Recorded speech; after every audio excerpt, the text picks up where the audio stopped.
Najprej bi rada vse, ki me ta trenutek poslušate, res lepo pozdravila.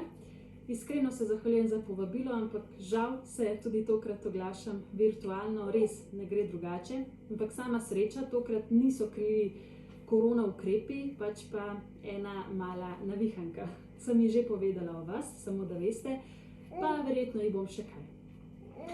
Moram vam namreč reči, verjetno jo tudi slišite, skratka moram vam namreč reči, da me izredno veseli, da ste prav dijakinje in dijaki nosilci projekta Meja in da aktivno že leta kažete, kako je treba podirati te meje, takšne in drugačne.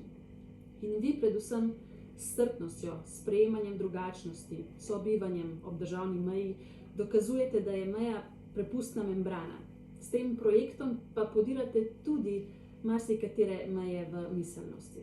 V bistvu poosebljate esenco Evropske unije.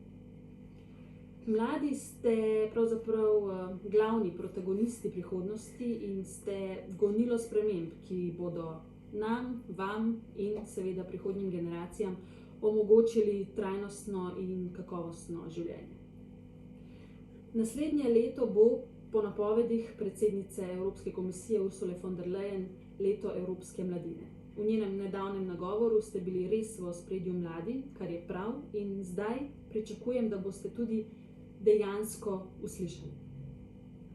Za konec, da me ne bodo kregali, da sem predolga, bodite uvidevni, dober zgled, aktivni, radovedni, ne ustrašite se nobene ovire, nadaljujte s projekti, pobudami, akcijami in vedite, da me lahko res kadarkoli kontaktirate za karkoli, ker se veste, neumnih vprašanj ni. Še to, potem pa res končam, čestitke seveda za zmago in želim vam tudi čim bolj uspešno novo leto v programu EPAS šole ambasadorke. Zdaj pa imejte prijeten pogovor z mojimi poslanskimi kolegi. Vse dobro!